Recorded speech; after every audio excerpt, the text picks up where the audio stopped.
So,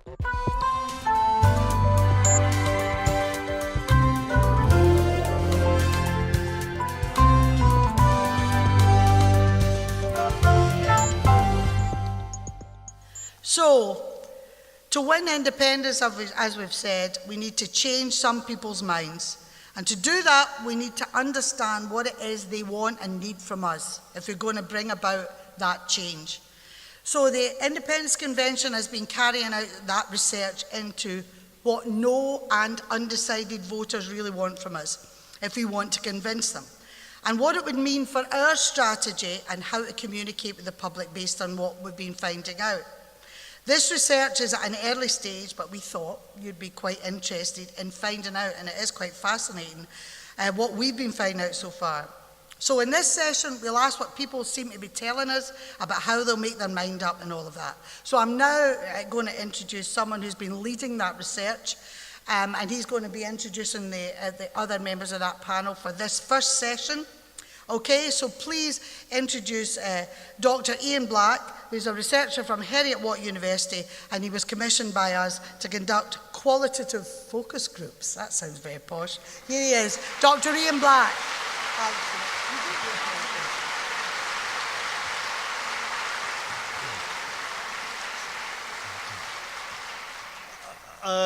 I feel really awkward now. You know, we've got laughs and jokes and applause, and I get to now talk to you about research. You know, I'll look forward to bringing the mood right down for everybody. So my name's Iain Black. I'm the head of the marketing group at Heriot-Watt University, and I was commissioned by the SIC to conduct this research. I think it's also important to note that I'm an activist as well with Yes Edinburgh, North and Leith. I'm not quite sure where they're sitting. And I think it's important to say that the work that was done around the analysis of this has been done with 5 other people as well, so it's not just my propaganda on top of this.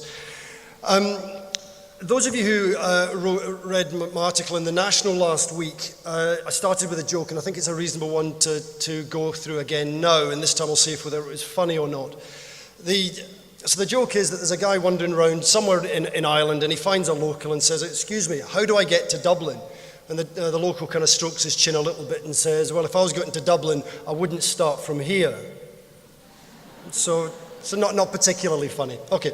But what I think that does really well is set up the reason that we did this research. If we want to get to independence, where are the voters now? Where are we now? And what does the path ahead look like? And it's on that basis that the SIC commissioned this research to get into the deep understanding of where the voters are, their beliefs, their hopes, their experiences, their emotions last time round, where they are now, so with the idea that we can move forward. I think it's worth also just noting that this is qualitative research. It's not the large survey research that we typically see in the newspapers. And we cannot extrapolate, we cannot generalize from this research with any great precision into the wider population. Just because 10 out of the 40 people may have said something here in this qualitative research, that doesn't mean 25% of the wider population think it. What we can say is this builds some theories, builds some ideas that we can then go to a large survey, which we're planning to do in the new year, to really get the hard figures for you. So please, I think it's important just to sort of understand what we did with this focus group research. Deep interviews with people, long conversations. So we had 6 groups spread across Scotland, equal numbers of men and women, 18 to 72 in age, and a wide distribution of socio-economic grouping. And we chose them particularly on how they voted last time round and how they plan to vote next time round. So we got ideas of people who were yes to yes, no to no, and then people who had swapped sides. So what did we find out from them? Now, there we go. Iain McWhirter, I don't know if he's in the audience today, very kindly called this first part of it a statement of the bleeding obvious when he was writing his column a few days ago, and I think it probably is. However, hopefully the research has meant that we've dug a little bit deeper into the reasons. But the electorate, as I'm sure many of you are, maybe not the confused bit, but certainly overwhelmed and tired. Overwhelmed by the politics that we've had over the last few years, the number of elections, the referenda, the overwhelming amount of information that's come down. But I think deeper than that, one of the issues is that none of these things have resolved very much. Brexit didn't resolve anything, it made things worse. People are still unsure about and uncertain about the future. And of course, the strong and stable government that we were promised just a few months ago, again, it's not kind of worked out. Okay. There's another sort of element that we're not really used to making these sorts of decisions. You know, we're not like the Swiss who have referendum all the time. And what we find with people who are overwhelmed and they're tired of a situation, they withdraw from that decision situation. They don't want to take part in it anymore. And I think that's important for us to recognise when we think about where we're going as a campaign. Importantly, though, I think everybody that we spoke to, even the strongest no supporters down in the borders that we went down to, everybody gets independence. Everybody gets the notion of making decisions for yourself. The complexity is, the Indy paradox is that they do want some group, some larger entity that they can rely on. That they can rely on if things go wrong. So the EU or maybe even Britain, that's what's the role it provides, that there is somebody to help out if we make some bad decisions. Another element that we discussed about in great depth was the experiences, so how of the 2014 referendum, and how the participants remembered that referendum differed clearly on how they voted. So many of you, and I would include myself in this, passionate, exciting, one of the greatest, if not greatest, times of our lives. Some of the people who moved from who ended up voting yes, didn't get there straight away though. They moved to yes. They might move back to no and then move to yes again. So we've got to understand the importance of reassurance and keeping discipline right towards the end. And then I think critically on how people the yes supporters are thinking about the future is that there was crushing, bitter disappointment. And we don't want to repeat situations where we have such negative memories. So they don't want to go through that crushing disappointment again. So we're disengaging from the decision context, saying I don't want a referendum now because I don't want to relive those emotions until we're going to win. I think that's important. No voters. So I'll read a quote. I'll do a number of those during this. It was very divisive. There were lots of passionate arguments getting flung about. I lost a friend out of it. So it was difficult. It was frustrating, it was awkward, it was divisive, it was too much. Information was being flung around, it's quite aggressive, confrontational, sort of forced participation. And again, for them, what does that mean? It means that they have an experience, an emotional experience that they don't want to repeat. They don't want to go back into something where they lost friends, where they found it divisive. So as a campaign, I think the big message from here is we've got to let these emotions subside. We've got to give people space to let the emotion subside downwards. How did we communicate the information? We got a strong feeling from those who were in the undecided and the no categories that we gave the wrong information and communicated it in the wrong way, or maybe not quite the right information in the right way. There should have been a quote in there that says, I think a lot of people would have voted differently if they'd had the right information. The lack of information baffled a lot of people.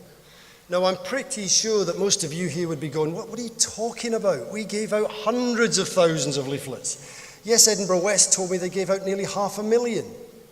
You had the 16-page brochure, a 32-page brochure, you had a 600-page white paper. How much more information do these people need?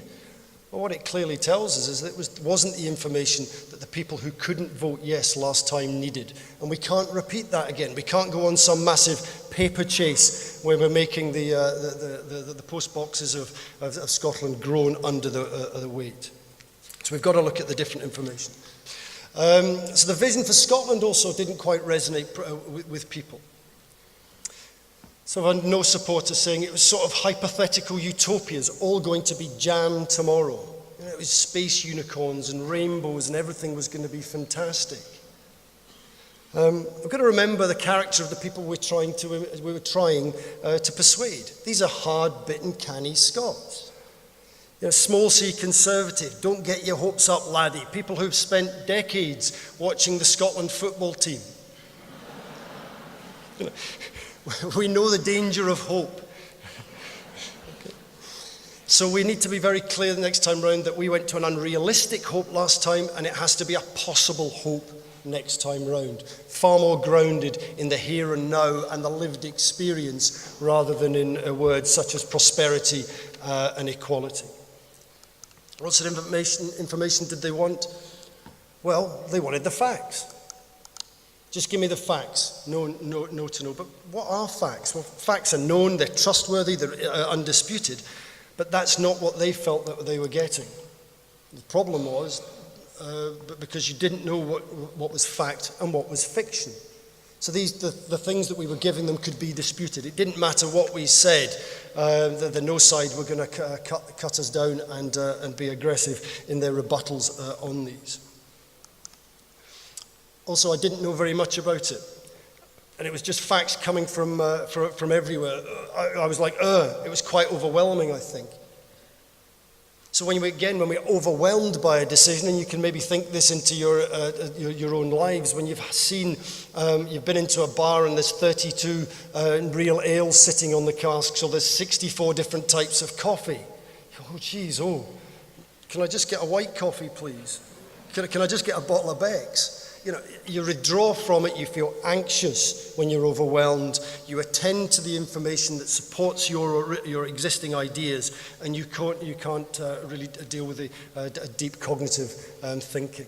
So we've got to be very careful that we don't overwhelm with the information. So what are facts then? What are the things that they really want? Okay.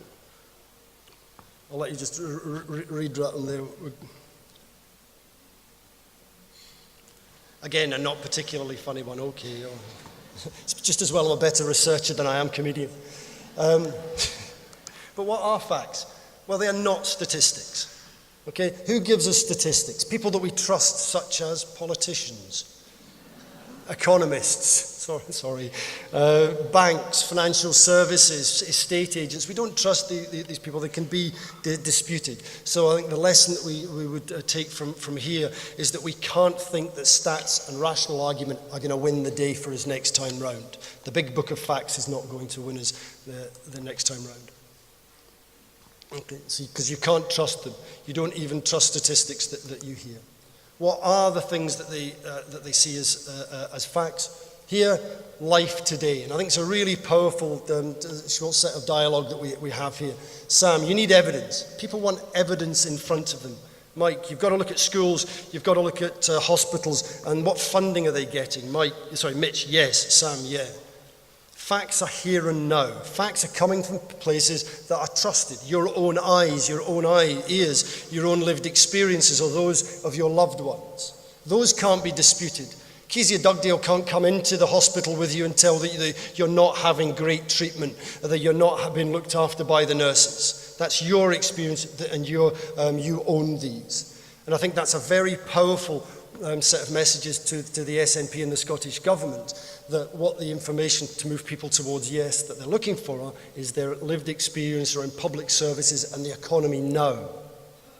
Okay, so if the SNP can just be brilliant, is that all right? Or just be brilliant in your day job, that's fine. One of the difficulties with that is that there wasn't a lot of knowledge about what was a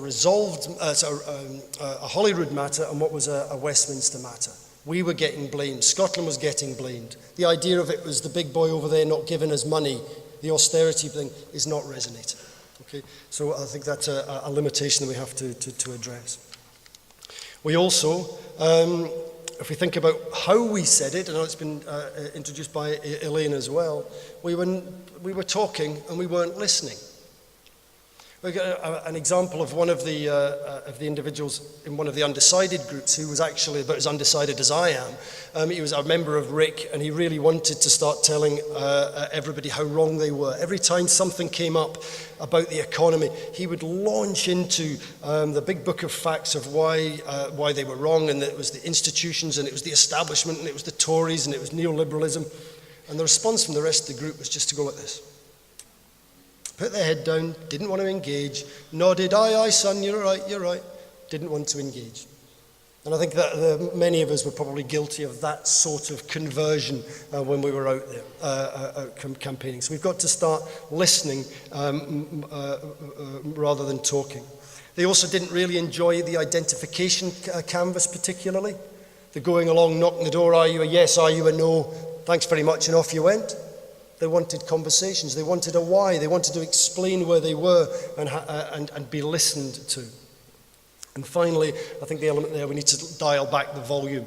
And also dial back the words that we're using to describe people with other opinions who for legitimate reasons have other opinions. So calling them wrong, selfish, Britnats, ignorant is not going to help change their mind. Okay. So do voters feel they made the right decision? Well, but a couple of longer quotes here I'll read as well. Since then, there's been no more kind of information come out on the topics that we discussed, like currency, taxation, and anything like that. There's been no more because it's all finished with, so, maybe I would have thought about changing my mind, but I was quite glad it was a no. It's been proved since the past 2 years, the job losses, the cuts, and everything that was held back before the referendum. And of course, people are looking for information to support their decisions. But what we really have in here is an indication that we've not been making the case for Indy either directly through plans of what could be done, on how New Scotland would look, and also indirectly through running the country. So the no voters haven't seen anything for the last 3 years that's there to change their mind. There's been no information and prospectus. There's been no experience from their lines. And what we do hear them talking about is many of the no campaign and the Conservatives' words coming through. It's divisive. Get back to the day job. Too much uncertainty. They'll still want to sell us Mercedes. These were quotes that were coming back to us as well. So what about the decision context? Has that changed? Well, we obviously spent quite a bit of time talking about Brexit. Okay. And a statement of the bleeding obvious. People are angry, astonished, shocked, disbelief, incredulity, many of the emotions that we have here, but mocking, embarrassed, but also an element in the no supporters of disloyalty, that the UK had been disloyal to them. They had supported the UK by voting no, and then the UK ups and leaves Europe. So beyond confused by what this means, some of the people, a smaller group, wanted just to put their heads down, ignore it all, and just let's get on with it. But overall, we would say that Brexit hasn't changed how people are going to vote about independence. It is likely to, when they see the shambles, that they expect it to be, but it's not changing their views as yet. So we've got to be very careful about the assumptions of using Brexit as a card. First of all, and this was a lovely quote that someone gave to me, is just because Westminster proved itself incompetent doesn't necessarily mean it proved us to be competent. Doesn't necessarily mean that Holyrood all of a sudden becomes good enough to run everything. There are still people who want to say, just let's get on with it. There is still some hope in Brexit. It might work out. They don't expect it to, but it might. People who thought that both it makes it more likely, Scottish independence is more likely because it is absolutely proven for once and for all that the Westminster government cannot be held responsible. Sorry, that was a big line and I managed to fluff it. What is done is proven to people that for once and all, Westminster cannot be trusted to work in Scotland's interests, and it cannot be trusted to run Scotland's economy.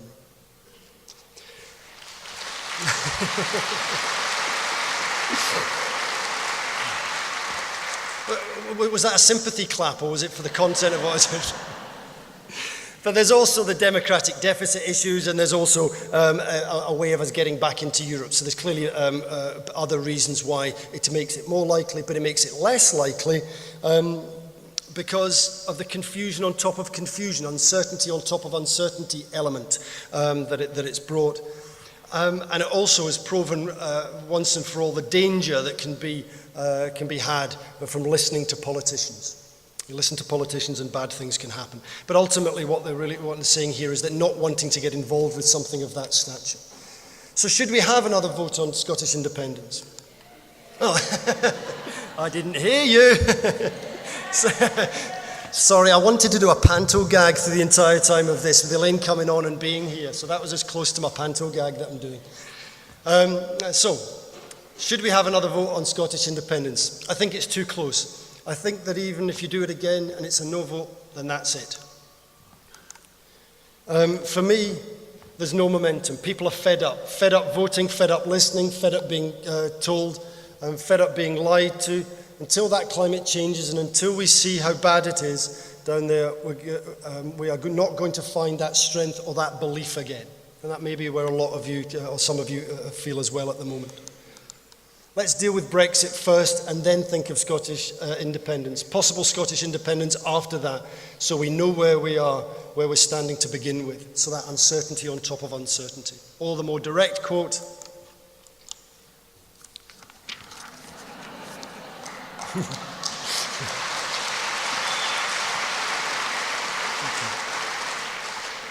Okay. I didn't think I could swear, so I thought I'd leave that one. So we're now, just in the last couple of minutes that I have, moving on to some of the strategic ideas, some of that path, what that path might look ahead of us. I'm taking on board these findings that people are overwhelmed, they're uncertain, they don't want to engage, they're too emotionally involved currently. They need things to settle down, and we need to speak to them in different ways. One of the things that we had last time, we spent quite a bit of time discussing, was the decision factors last time round. And what are the decision factors going to be next time round? And we found that they were very similar. There was still going to be economy, it was still going to be jobs, it's still going to be public services. And on the yes side, it was still going to be the democratic deficit, taking our own path, a fairer country. But what we also found there when we dig a little bit deeper is these things don't really match particularly well.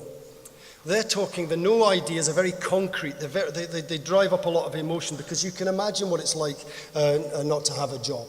There's very fear about the economy, about public services. What we were talking about was far more abstract. We were matching their concrete fears with abstract hope, and it didn't particularly help build the possibility of hope. So next time round, when we're thinking about how we communicate public services and we communicate the economy, we've got to think about do's that are very concrete, that are meaningful to people in their local communities.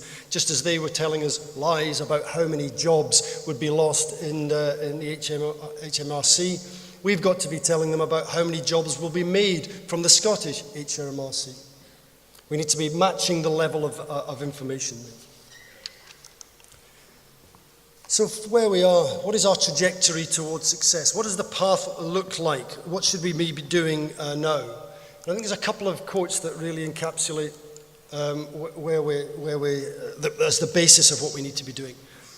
Yes, because I mean, if they were doing really well at the moment, you could turn around and think, well, actually, if we were independent, we'd be doing even better. But they're not really doing so great at the moment. And we can't have future facts, but we can have a future plan. So I think when we consider the notion of a trajectory towards success, it has four components. It has people's belief in that independence, making your own decisions, is the right way to run your life. We then have their past experience of the independence campaign, and for some of those people, those who couldn't support us last time round, we need to give them space for that emotion to drop. We need to have space as well for the campaign, for the yes supporters, to feel as though it is possible again. We then think about the present. We've got to move people down that path into the present. It's the lived experience of public services that have to be done well across roads, schools, etc. And then finally, into the future, the plans, detailed local plans on concrete things that are going to have an effect on people's lives. So a trajectory to independence is partly through our performance on education, health, economy, so that the voters can feel, they can see, actually, we can do this. We can feel good about our ability. And if we feel that we have the ability, we're much more likely to go and try something. So building their self-confidence. And then partly, we build this trajectory through planning on these issues. So another element I think it's important for us to think about here is there are unanswered questions still. There's still unanswered questions. Currency, still an unanswered question. The EU, though the bar for the undecided and no voters is much lower, they expect us to get back into the EU, but a letter would be nice saying that's going to be okay. And then finally, I think that the new big issue that's going to come out is going to be the border and trading relationship with England. Will there be a hard border? That's the next currency issue, I think. But critically, and this is where this quote comes in, they weren't saying what the answer should be. What they were saying is that we must control that answer. There is no point going into the next referendum campaign saying we are using the pound, because we don't control that. Macroeconomically, it might make sense, but you can't sell that idea, because then the hope becomes utopian, because we can't control that. So whatever we decide, we've got to be able to control. So what now are we looking to do? So the voters don't want us to campaign on independence, but they do want us to get on with the detailed planning. So plan at a national, region and hyper-local level, and link that to what's been done. So schools, roads, hospital. What does Indy mean in my area? There's another question that comes out from there. I think a really powerful quote. Someone said, who is the SNP minister in charge of independence planning? Who's putting all this together for us? Who's helping do the national side, and who's then helping to facilitate the regional side down at the individual campaigns? And down at an individual campaign level, making sure the local groups are spending their time getting organised. What are your boundaries? What are your geographic boundaries? What are your local power structures? What is your IT infrastructure doing? If we're spending our time planning, these are the sorts of details I think that the evidence suggests we should be doing. So just finally then, the voters are overwhelmed, and there's a very fine line between using Brexit to build the case for Indy and keeping voters overwhelmed and withdrawn. Now isn't the time. And it might be a little bit self-serving, but we need to do lots of research regularly to make sure we know when the time is. This thing could change very quickly. The pain of Brexit hitting people's pocket could turn very quickly, so we need to be ready and know when that is. We need conversations, speaking to people rather than a campaign through the mainstream media, conversations in pubs and clubs and coffee shops. We need to develop this trajectory for success. And if we give people this space and we do this planning and we're making sure that we're ready in 2 to 3 years' time, that's when they could be ready too. Thank you very much.